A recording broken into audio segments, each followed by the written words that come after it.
that's the case, we can just talk about what I said. We'll talk about on the notification, which is whether or not you should be crafting cards for standard, for post rotation standard, based on knowledge that is available about what the meta looks like for standard 2022. Uh-huh. We exit. Try to reconnect. Yeah. So the short answer is no. You probably shouldn't. You probably shouldn't. The long answer. We start with the different reasons why. Well, there are like all of the reasons why point towards one thing. Like it points towards uh, how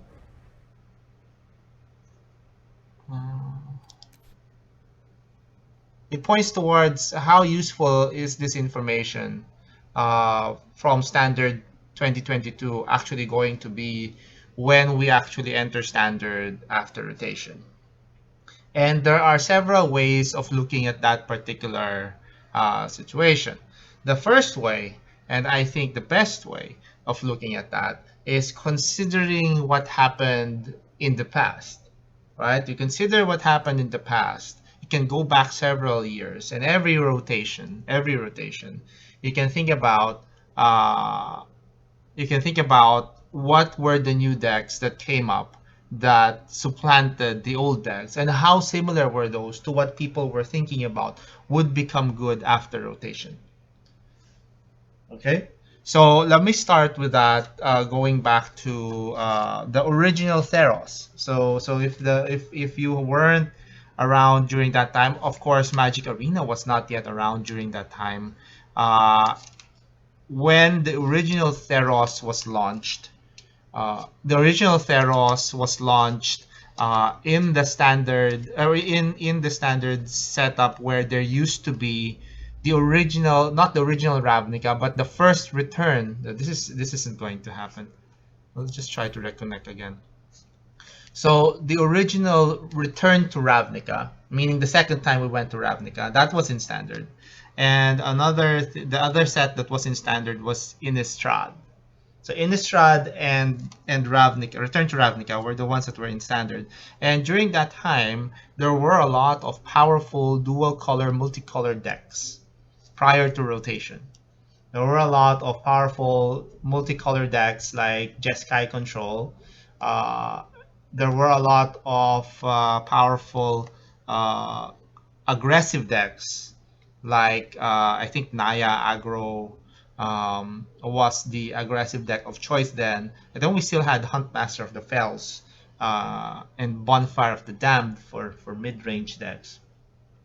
So those were the top dogs in standard prior to rotation. So the thing that was in everyone's mind at that time is, well, Sphinx Revelation wasn't going to rotate. Sphinx Revelation wasn't going to rotate. So a lot of people were thinking about it's probably going to be a Sphinx's Revelation meta post rotation, because you still have Sphinx, you still have Detention Sphere, you still have the makings of a very powerful control deck in blue white. We were losing Shocklands. No, we weren't losing Shocklands. We were losing Checklands. We were losing Checklands, but people were thinking there's probably something that's going to replace that, and there were temples that replaced those lands. But then Theros came, and the theme of Theros was monocolored devotion, right? So it was devotion, and at first nobody took that seriously. Nobody took that seriously. I mean, after enduring a multicolored set for 2 years, it was difficult to imagine that a monocolored deck would be something that would actually fly, that would actually be powerful enough.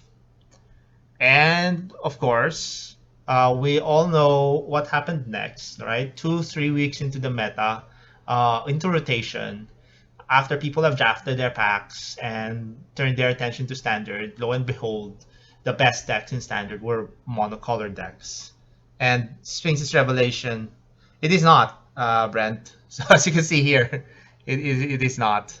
So I'm just going to use this time. So I do have some time to stream. I wanted to use for streaming now. I guess I can hop into a Modo game. But I don't know what to play. I don't know what to play. Let me try one more time. And Modo takes up my concentration more than Arena, so I probably won't be able to talk if I actually did play Modo. So let's just keep trying. I think a lot of people who are here are just checking if the server is working. Okay. Yeah. Okay, so yeah, so like I was saying, what happened was we did have an entirely monocolored set. I mean an entirely monocolored meta that came afterwards. Of course, the top dog was initially mono blue devotion, supplanted by mono black devotion in the long run. And what followed was one of the most oppressive metas, in my recollection. Oppressive meaning everyone was playing mono black or some version of mono black, some flavor of mono black. You can play mono black splash green. You can play mono black. Was there mono? I don't think there was a mono black splash blue, but I was playing Orzhov because of Blood Baron of Viscopa, which I felt that was a very good foil in the mono black matchup. Of course, it still was. It could still be taken by Life Bane Zombie. But we had a year of that. Basically, had a year uh, of mono black. I mean, monocolored decks. And another surprising thing during that time was that all these bad cards from Return to Ravnica, Desecration Demon, Pack Rat, uh, no, Master of the Waves wasn't. It was from Theros. So you have the draft chaff from RTR, from Mono Blue in RTR, right? The weird, I forgot the name. All of those cards suddenly became good. Suddenly became good because of the very few cards that Theros added onto them. So note that these decks, Mono Black in particular, was not composed of mostly Theros cards. Okay, Mono Black Devotion rather, during that time was not composed of mostly Theros cards. They were not composed of cards from the new set. No, they were mostly comprised of cards from Return to Ravnica. But those cards individually, if you didn't have Theros, wouldn't have worked. They would have been awful. Those wouldn't have worked on their own. But they needed the few key cards from Theros to make them work. And that's the point that I'm trying to make. We haven't seen the entirety of Crimson Vow yet, of Innistrad Crimson Vow yet.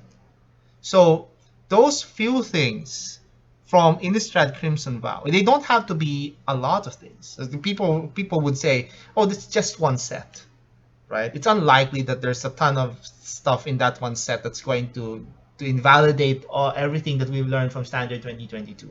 It could, and it's happened almost every rotation. Yeah, it's not working. Let's try now. Maybe we can get. I was trying to concede in Jumpstart. Let's try now if we can get this to work. Hey, Spartan. I think people are jumping into the stream because they can't play Magic. So that's my point, right? Now let's move on a year later. All right, let's move on a year later.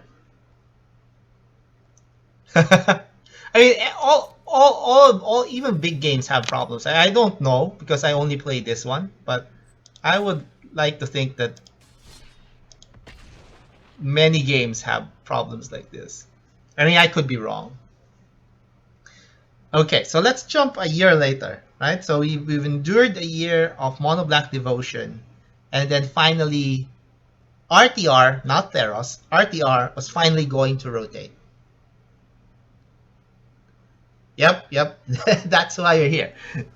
So RTR was finally going to rotate. Okay. So we've had this year. We've had this year of we've had this year of monocolored stuff, right? We've had this year of monocolored stuff, and now RTR, which was a multicolored set, was going to rotate, and it's only going to leave the monocolored block, the monocolored set, Theros, Born of the Gods, and Journey into Nyx. So what was on everyone's mind? So a lot of the things were in everyone's mind was, well, now we're only going to be left with these three sets that have been focused on monocolored things. So we're still going to go monocolored, right? We're still going to go monocolored because what can this new set offer that can break the supposed dominance of monocolored decks from the past year? So what was the next set? It was Khans of Tarkir, KTK, right?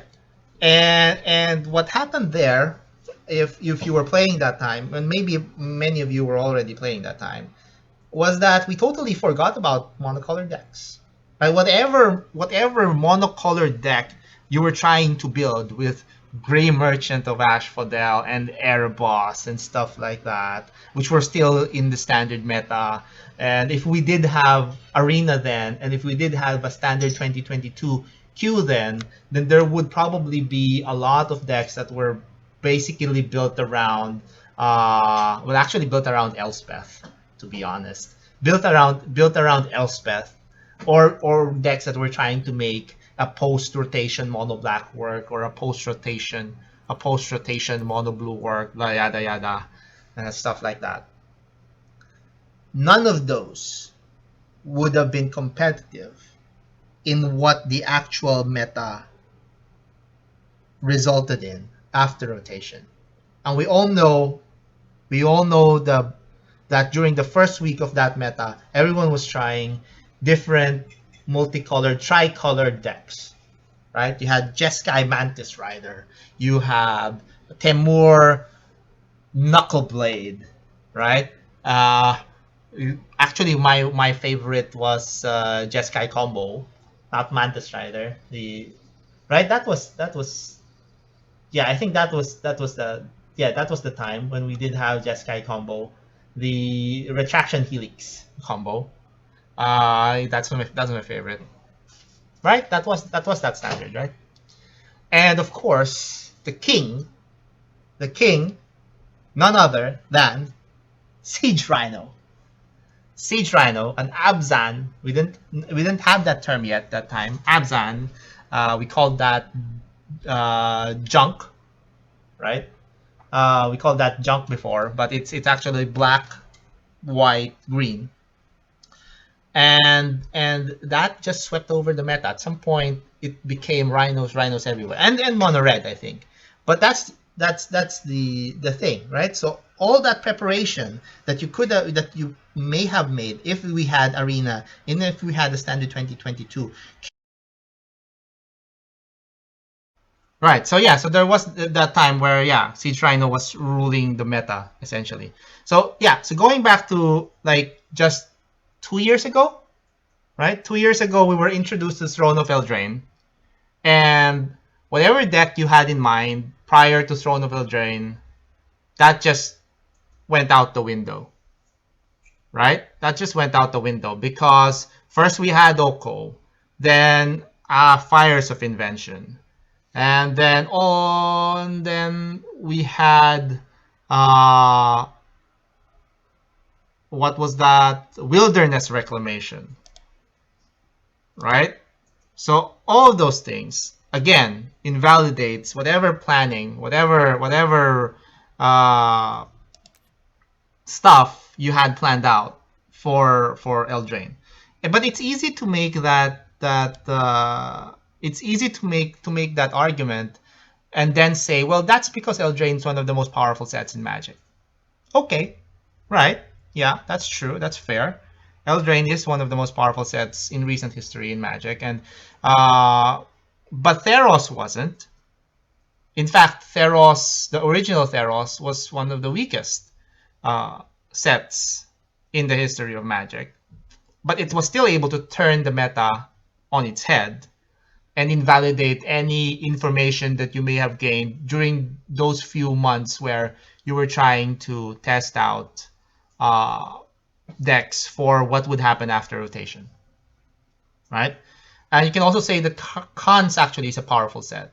Maybe not as powerful as Eldraine, but was powerful.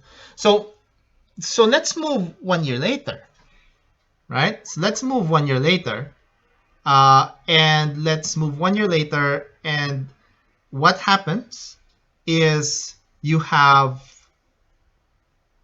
Ravnica rotating out, right? War of the Sparks, Guilds of Ravnica, those rotated out, and now you have Zendikar, which were saying is not a very strong set, right? Not a very strong set, and yet with one card, Omnath, it was again able to just take over the meta,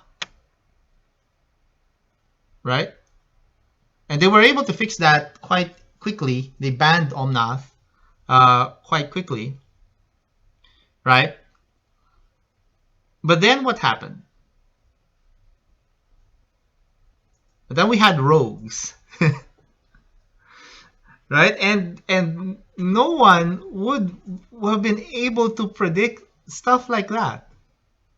Right? No one would have been able to predict that this deck composed of stuff that you've ignored from the past year, like Thieves Guild Enforcer, or Into the Story, things that had no place in the meta prior to rotation. No one could have predicted that those are the cards that are going to be good in the succeeding meta. Right. So why am I talking about this? I'm talking about this because for people who have smaller collections, right? For people who have smaller collections who may not have that many wild cards, crafting is very critical when they want to be competitive in this game. Choosing which to craft, choosing which cards to craft, is very, very important in the way the game is set up, because you can't take it back, right? Once you've crafted something, you can't uncraft it. So at least some of those people may be looking at the Standard 2022 meta, maybe watching videos about Standard 2022 and seeing these decks that seem to be playing very well. Most of them probably mid-range decks, because mid-range thrives in these situations where there are fewer cards and there's not a defined true set in the meta. Like there's not an actual full number full number of sets like you have when you have the new set from rotation. Mid-range thrives naturally in that situation because you tend to have longer, grindier games. Anyway, I digress. So those people may be they're looking at these decks and thinking it's probably a good idea to quote unquote invest by using my wild cards now to craft these cards so that I'll be prepared, right? So that I'll be prepared when rotation happens. And that is a bad idea. That is a horrible idea. There's nothing wrong with wanting to play Standard 2022 and crafting cards for Standard 2022. What I mean is the current queue, the Standard 2022 queue. If you find that fun and if you find that engaging, then go ahead, craft cards that you think will be good for that pocket meta and play your games. That's fantastic.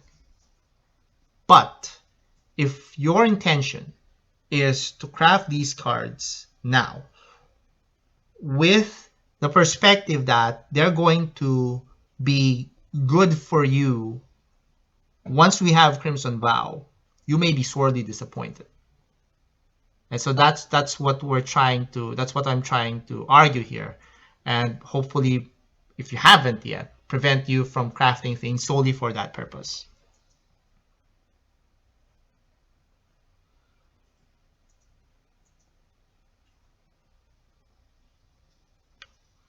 Okay, so because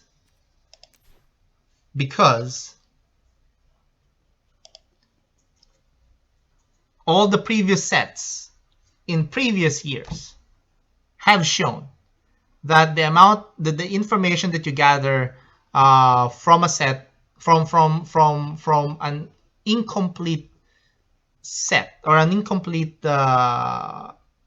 collection of cards, right? Not including the very latest set that is just about to be released, has very, very little bearing to what meta will actually emerge once we have all of them.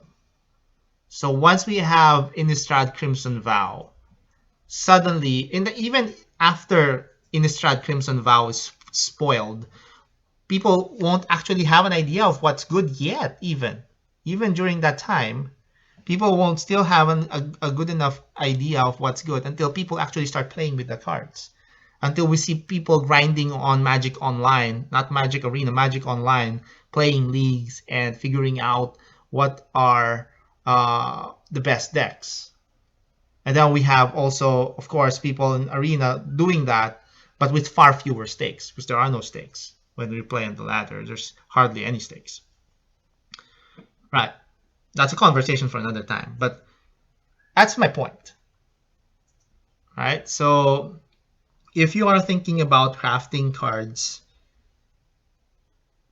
based on the idea that you want to prepare for rotation, if that's the only reason why, and you don't want to actually just it's playing with these cards right now is secondary to that objective, then I caution you against it. All right, and this is not just my opinion. If you look back previous sets many years ago, you'll see that information gathered in that time frame prior to rotation means squat. All right, so it will help avoid getting that feels bad moment when you see the meta actually unfold in standard 2022, in the actual standard 2022, and uh, suddenly the deck that you thought was going to be awesome is worthless.